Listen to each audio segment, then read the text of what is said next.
안녕하세요, 리바이버입니다. 이번 영상에서는 소렌토 하이브리드의 2021년형과 2022년형 가격표를 상세하게 비교해보고 실제 무엇이 바뀌었는지 실물로 팩트체크를 해보겠습니다. 그리고 왜 이렇게 가격이 올랐는지에 대해 그 뒷이야기를 해볼까 합니다. 먼저 가장 낮은 등급인 프레스티지입니다. 프레스티지에서 바뀐 점은 실내 등인 맵램프, 룸램프, 러기지 램프가 LED로 바뀌었다는 점입니다. 참고로 기존의 소렌토 하이브리드는 맵램프, 룸램프, 러기지 램프, 선바이저 램프, 콘솔 램프 풀세트 가격이 13,000원이며 직접 손쉽게 교체가 가능합니다. 그리고 PTC 보조 히터가 기존에는 없던 것처럼 가격표에 추가되어 있는데요. 팩트 체크해 보겠습니다. 먼저 기아 GSW 정비 지침에서 PTC 히터는 고효율 디젤 엔진에서의 부족한 실내 난방 열원을 보충하기 위한 보조 난방 장치로 PTC 소자를 이용한 전기식 히터라고 설명하고 있습니다. 그리고 소렌토 하이브리드 모델에도 적용되어 있다고 소개되어 있습니다. 하이브리드이기 때문에 엔진의 열이 아니라 배터리를 이용해서 열을 올릴 수도 있기 때문에 적용한 것으로 보이는데요. 실제로 공조기 좌측을 열어보면 GSW 사진과 동일한 PTC 히터를 확인할 수 있습니다. 결론적으로 기존에도 있던 것이었습니다. 다음으로 중간 등급인 노블레스입니다. 2022년형 소렌토 하이브리드의 노블레스 등급에는 첨단 운전자 보조 기능이 기본으로 적용되었습니다. 기존에는 드라이브 와이즈 옵션을 선택해야 했습니다. 또한 프리미엄 스티어링 휠도 기본 적용되었습니다. 이 스티어링 휠은 바깥쪽과 안쪽 컬러를 다르게 한 투톤을 적용했으며 기존에는 6인승 옵션을 적용해야 같이 따라오는 묶음 상품이었습니다. 단순히 디자인의 차이일 뿐인데 승차 인원 옵션별로 옵션을 묶어둔 것은 저도 의아하다고 생각했는데요. 2022년형에서는 승차 인원에 관계없이 노블레스 등급에 기본 적용되었습니다. 그리고 운전석 이지 액세스와 후진 연동 자동 하향 아웃사이드 미러는 기존에도 있었는데 마치 없었다는 듯이 새로운 옵션인 것 마냥 가격표에 표시를 해뒀습니다. 여기서 팩트 체크를 해보겠습니다. 운전석 이지 액세스 화면이고요. 후진 연동 자동 하향 아웃사이드 미러 작동 영상입니다. 후진 연동 자동 하향 아웃사이드 미러는 사이드미러 각도 조절 장치의 레버를 좌측이나 우측에 놓으면 작동합니다. 그리고 이 옵션은 운전자세 메모리 시스템과도 연동되어 있습니다. 마지막으로 시그니처 등급입니다. 그래비티는 이전과 동일하기 때문에 제외하겠습니다. 시그니처 등급에서는 10.25인치 내비게이션이 기본이기 때문에 내비게이션 기반 스마트 크루즈 컨트롤을 지원합니다. 여기에 원격 스마트 주차 보조 기능이 추가되었는데요. 2022년형 소렌토 하이브리드에서 가장 큰 변화라고 할 수 있겠습니다.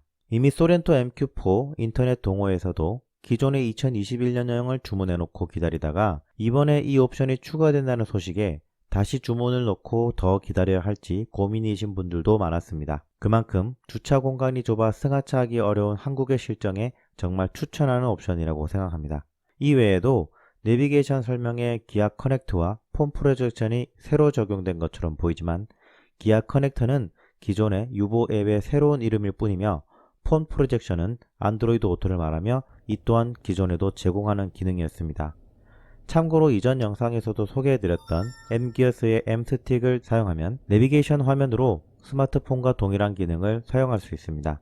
소개 영상은 우측 상단의 버튼을 참고해 주시기 바랍니다. 이외에도 이번 소렌토 하이브리드에는 기존의 투싼 하이브리드에 적용되었던 이 핸들링이 적용되었습니다. 이 기술은 선해시 전기 모터가 적절한 제동, 구동 토크를 발생시켜 조향 응답성과 선의 안정성을 향상시킨다고 하는데요.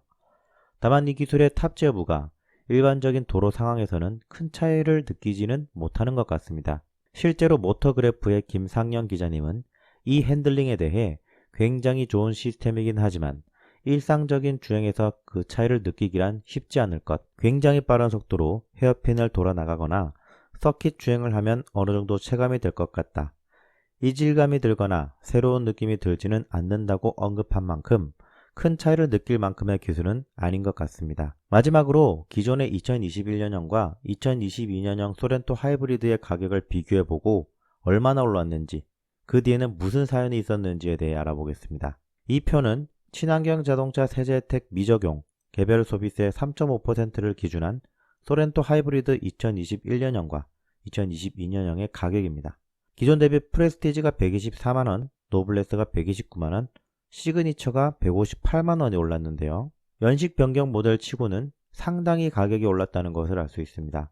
하지만 그럴 만한 사정이 있었던 것이 소렌토 하이브리드는 출시 당시에 친환경 자동차 연비 기준을 만족하지 못해서 세제 혜택을 받지 못했습니다. 그래서 이틀간의 사전 계약자들의 세제 혜택을 모두 기아가 부담했고, 이후 하이브리드 모델을 재출시하면서 각 등급별로 모두 93만원씩 가격을 인하했습니다.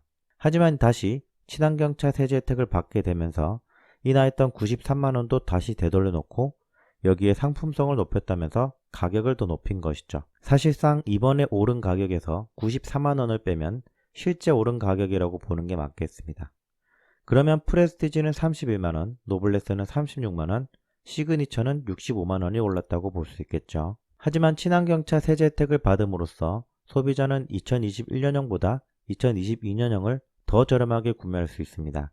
다만 시그니처 등급은 기존의 드라이브 와이즈 기능을 일부 기본 적용하고 원격 스마트 주차 보조 기능이 추가된 만큼 가격 상승이 높아졌던 탓에 2021년형 대비 구매 가격은 더 높아졌습니다. 이상으로 2021년형과 2022년형 소렌토 하이브리드의 가격표를 상세하게 비교해보고 가격은 왜 이렇게 오른 건지 알아봤습니다.